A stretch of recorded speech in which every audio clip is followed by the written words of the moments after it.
সমুদ্র মন্থনের সময় দুই ধরনের রত্ন লাভ করা হয়েছিল। প্রথম হলাহল, যার প্রভাব থেকে এই সমস্ত সংসারের জীবের প্রাণ বাঁচানোর জন্য মহাদেব তাকে নিজের কণ্ঠে ধারণ করে নিয়েছিলেন। আর দ্বিতীয় অমৃত, যেটা কিঞ্চিত পরিমাণ মাত্রায় পাওয়া গেছিল। কখনো কখনো জীবনে এমন কোনো বস্তু যা আপনি প্রয়োজনের থেকেও অনেক বেশি মাত্রায় ভোগের জন্য লাভ করে থাকেন, তা আপনার জন্য বিষ প্রমাণিত হতে পারে। যেমন জল, প্রয়োজনের থেকে অনেক বেশি মাত্রায় যদি এই জল আসে তাহলে আপনার প্রাণ কাটতে পারে, কিন্তু পরিশ্রমের পরে এক পাত্র শীতল জল দ্বারা আপনি যদি স্নান করে নেন তাহলে তা আপনার শরীরের জন্য অমৃত হবে। পরিশ্রম করার পরে যদি আপনার শরীর এক পাত্র খাবার লাভ করে তাহলে তা আপনার শরীরের জন্য অমৃত। কিন্তু যদি কোনো পরিশ্রম না করেই আপনি দিনরাত শুধুই খাবার গ্রহণ করতে থাকেন তাহলে আপনার কাছে তা বিষ সমান। বিষ এবং অমৃত গ্রহণ করাটা আপনার উপরে নির্ভর করছে। কোনো বস্তু আপনার পক্ষে বিষও হতে পারে, আবার অমৃতও হতে পারে। নির্ভর করছে যে আপনি সেটা কিভাবে ব্যবহার করছেন, কতটা মাত্রায় ব্যবহার করছেন। আসুন আমার সাথে ভালোবেসে বলুন, রাধা রাধা। হয়তো আপনার মনে কখনো এই প্রশ্ন আসতে পারে যে ইমারত কেন নির্মাণ করা হয়, কেন উৎসব পালন করা হয়, কেন মানুষ নিজেদের জন্মদিন পালন করেন, কেন দোল, বিজয়া দশমী, রাখি, দীপাবলির মতো উৎসব পালন করা হয়। যদি এগুলো পালন না করা হয় তাতে কি যায় আসে? যদি এই দোল উৎসব পালন না করা হয় তাহলে কি এই সংসার ভুলে যাবে যে নারায়ণের প্রতি ভক্তির কারণে ভক্ত প্রহ্লাদকে অগ্নি স্পর্শও করতে পারেনি? যদি বিজয়া দশমী পালন না করা হয় তাহলে কি এই সংসার ভুলে যাবে যে এই দিনে শ্রীরাম রাবণকে বধ করেছিলেন? যদি আমরা দীপাবলির এই উৎসব পালন না করি তাহলে কি এই সংসার এটা ভুলে যাবে যে অযোধ্যাতে অমাবস্যার এমন এক রাত এসেছিল যে রাত্রে অযোধ্যা পূর্ণিমার থেকে বেশি উজ্জ্বল হয়ে উঠেছিল? যদি এই রাখি উৎসব পালন না করা হয় তাহলে কি এই সংসারের ভাই এবং বোনেরা একে অপরের প্রতি ভালোবাসা কি সেটা ভুলে যাবেন? বিষয়টা ভুলে যাওয়ার নয়, বিষয়টা হলো মনে রাখা। যখন জীবনে আমরা কোনো একটা স্থানে পৌঁছই, উপলব্ধিগুলোর উৎসব পালন করি, যাতে সেই মুহূর্তে আমরা সকলের মধ্যে আনন্দ ছড়াই এবং মানুষ সেই মুহূর্তটা মনে রাখেন। এই স্মৃতিগুলোই মানুষের মধ্যে বিশ্বাসের জন্ম দেয়। এই বিশ্বাস যে আগামী যেদিন আসছে তাতে আরও আনন্দের সম্ভাবনা রয়েছে। ভালোবাসার এই উৎসব, ভালোবাসার এই পার্বণ, এটা মানুষের মনে বিশ্বাসের জন্ম দেয় যে প্রত্যেক যুগে কেউ না কেউ এসেছে এবং পরবর্তীতেও আসবে। তাহলে আসুন আমরা ডুবে যাই আমার লীলার এই প্রেম যাত্রায় এবং ভালোবাসার এমন একটা উৎসব পালন করা যাক যা এই সংসার যুগ যুগ পর্যন্ত মনে রাখবে। তাহলে আসুন আর আমার সাথে ভালোবেসে বলুন, রাধা রাধা। প্রেমের পরিভাষা আসলে কি? ভিন্ন ভিন্ন ধরনের ব্যক্তি, ভিন্ন ভিন্ন ধরনের প্রেমী আলোচক বিভিন্ন ধরনের পরিভাষা প্রদান করেন এই প্রেম নিয়ে। কিন্তু প্রত্যেকের মনেই কখনো কখনো এই প্রশ্ন এসেছে, এই ভালোবাসা আসলে কি? নিজের প্রিয়তমকে জয় করাই কি প্রেম? চার হাত এক হয়ে যাবার নামই কি প্রেম? নিজের আবেগ ব্যক্ত করাই কি ভালোবাসা? না, প্রেমের অর্থ কাউকে লাভ করা নয়, বরং তার মাঝে বিলীন হয়ে যাওয়া। যদি কারোর হাত ধরে থাকি তাহলে আজীবন তার সাথে পথ চলা হলো প্রেম। প্রেম শুধুমাত্র সেটা নয় যা প্রেমী আর প্রেমিকার কেশদামে মালা বেঁধে দেয়। মাতা পিতার জন্য দিনরাত পরিশ্রম করা, নিজের পরিবারের জন্য দিনরাত পরিশ্রম করা, সেটাও প্রেম। নিজের বন্ধুদের জন্য, আপনজনের জন্য সবকিছু উজাড় করে দেওয়ার নাম হলো ভালোবাসা। নিজের মাতৃভূমির জন্য সাহসের সাথে লড়াই করা এবং আনন্দে নিজের জীবন ত্যাগ করে দেওয়াও কিন্তু প্রেমের নামান্তর। সেই জন্য যারা বুদ্ধিমান ব্যক্তি তারা কখনো প্রেমের পরিভাষা খুঁজতে চান না, কারণ তারা জানেন যে এই প্রেম কতটা বিশাল। তারা জানেন যে এই প্রেম হলো এক বিশাল সাগর, যাকে নিজের মুঠোয় ধরে রাখা যায় না। সেই জন্য এই প্রেমের সাগরে ডুবে যান এবং সকলকে ভালোবাসতে শিখুন। যদি সবাইকে ভালোবাসতে পারেন, তাহলে তাদেরও কল্যাণ হবে যারা আপনাকে ভালোবাসে, তাদেরও কল্যাণ হবে যাদেরকে আপনি ভালোবাসেন, আর আপনারও কল্যাণ হবে। আর তখন এই মন ভালোবেসে বলবে, রাধা রাধা। কখনো কখনো আমরা খুব ব্যথিত হয়ে পড়ি। আমরা নিজেদের পরিবারের জন্য এত কিছু করি, আর তারা আমাদের দেখলেই ভয়ভীত হয়ে পড়ে, আমাদের দেখলে বিরক্ত হয়। কখনো নিজেদের সন্তানকে বিকাশের পথে অগ্রসর করার জন্য আমরা তাদের উপর একটু জোর দিই যাতে তারা পরিশ্রম করে, কিন্তু সেই সন্তান আমাদের উপর বিরক্ত হয়ে পড়ে।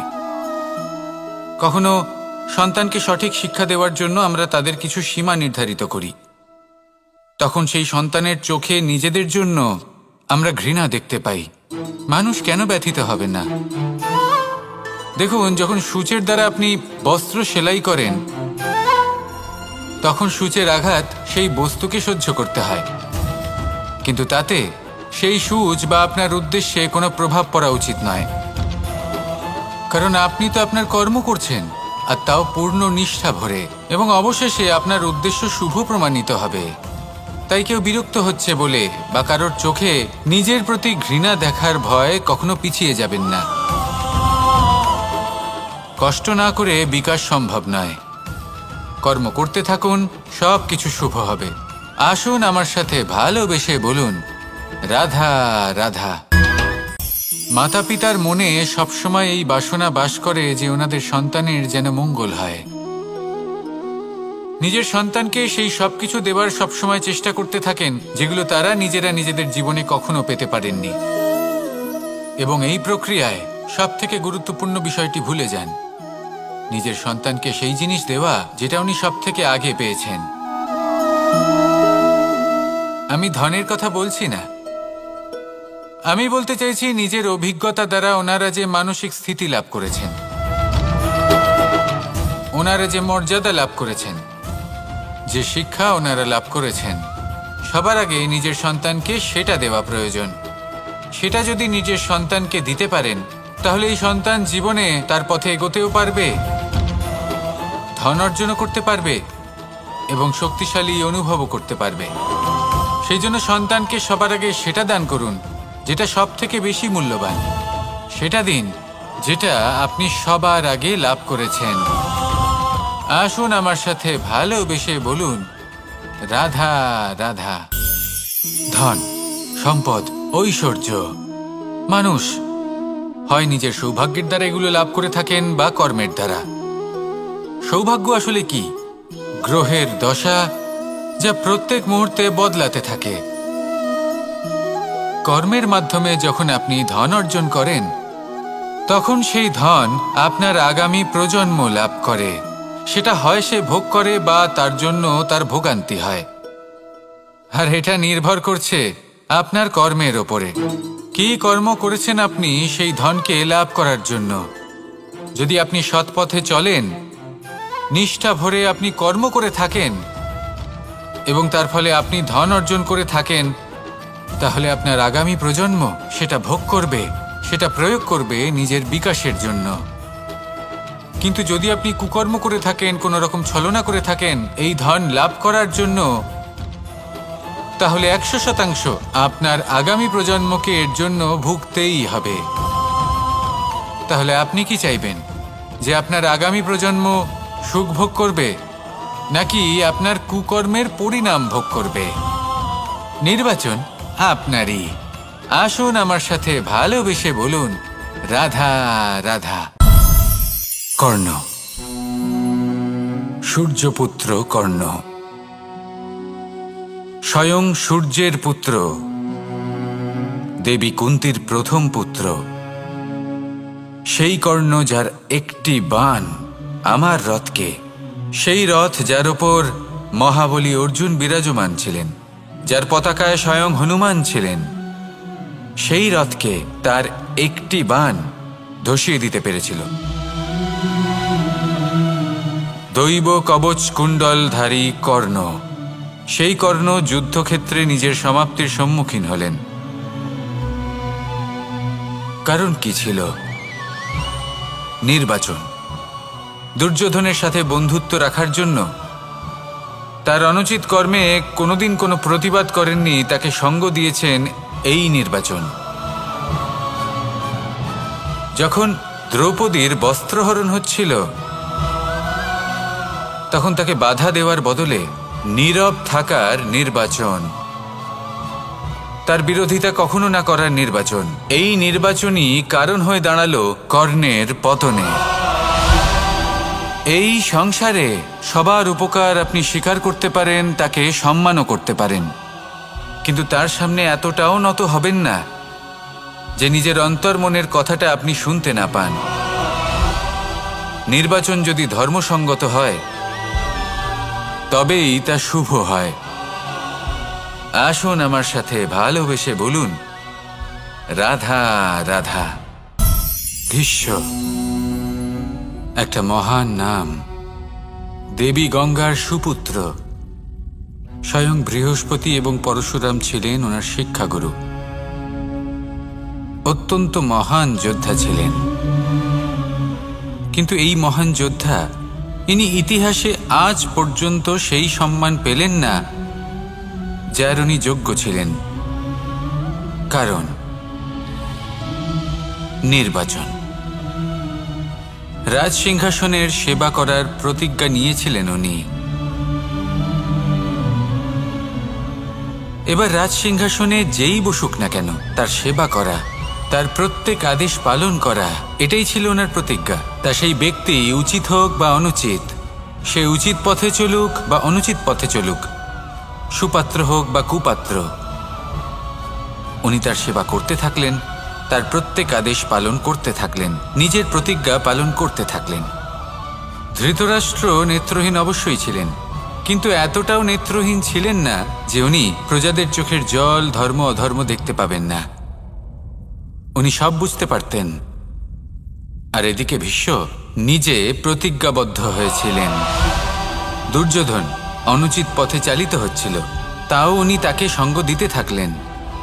আর পরিণামস্বরূপ আজ পর্যন্ত ইতিহাসে উনি সেই স্থান পেলেন না, সেই সম্মান পেলেন না যার যোগ্য উনি ছিলেন। যদি আপনি কোনো প্রতিজ্ঞা করে থাকেন, তা সে যতই কোনো উচিত কারণের জন্য হোক না কেন, যদি আস্তে আস্তে সময়ের সাথে সেই প্রতিজ্ঞা আপনাকে অনুচিত পথে চালিত করে অধর্মের পথে নিয়ে যায়, পাপের পথে নিয়ে যায়, তাহলে সেই প্রতিজ্ঞা ভঙ্গ করা অত্যন্ত আবশ্যক। সময় অনুসারে নিজেকে বদলানো আবশ্যক, নয়তো এই প্রতিজ্ঞা আপনাকে দিয়ে পাপ কর্ম করাবে, কুকর্ম করাবে, আর আপনার বিনাশের কারণ হবে। আসুন আমার সাথে ভালোবেসে বলুন, রাধা রাধা। অশ্বত্থামার মৃত্যু হল। কেউ জানে না সে মানুষ নাকি হাতি। এই বাক্য কে বলেছিলেন? সাক্ষাৎ ধর্মরাজ যুধিষ্ঠির। সেই যুধিষ্ঠির যিনি নিজের জীবনে কখনো মিথ্যে বলেননি, কিন্তু উনি এমন কিছু নির্বাচন করেছিলেন যার জন্য চিরকাল শুধুই মহারাজ যুধিষ্ঠির হয়ে থেকে গেলেন, কখনো অভিমন্যুর সমান হতে পারলেন না। যখন দ্যুতক্রীড়ার আমন্ত্রণ এসেছিল তখন মহারাজ যুধিষ্ঠির সেটা অস্বীকার করতেই পারতেন, কিন্তু করলেন না। অহংকারের জন্য সেই আমন্ত্রণ গ্রহণ করলেন উনি, এবং অহংকারের জন্য করা এই নির্বাচন ওনাকে সাধারণ করে রেখে দিল। নিজের গুরু দ্রোণাচার্যকে পরাজিত করার জন্য একটি মিথ্যে কথা বলেছিলেন। অশ্বত্থামা মারা পড়েছে, আর তারপর গ্লানিমাখা কণ্ঠে ধীরস্বরে বলেছিলেন, জানি না সে মানুষ না হাতি। কিন্তু অর্ধসত্য হোক বা সত্য লুকোনো হোক, তা হল মিথ্যের সমান, এবং প্রত্যেকটি কর্মের ফল মানুষ অবশ্যই ভোগ করে। এই নির্বাচনের কারণে যুধিষ্ঠিরকেও নরকবাস করতে হয়েছিল। তাই নিজের কর্ম শ্রেষ্ঠ করে তুলুন, কারণ এটাই সুনিশ্চিত করবে যে আপনি এই সংসার থেকে বিদায় নেওয়ার পরেও জীবিত থাকবেন নাকি নয়। আসুন আমার সাথে ভালোবেসে বলুন রাধা রাধা। মহাভারতে অনেক যোদ্ধারা অংশগ্রহণ করেছিলেন।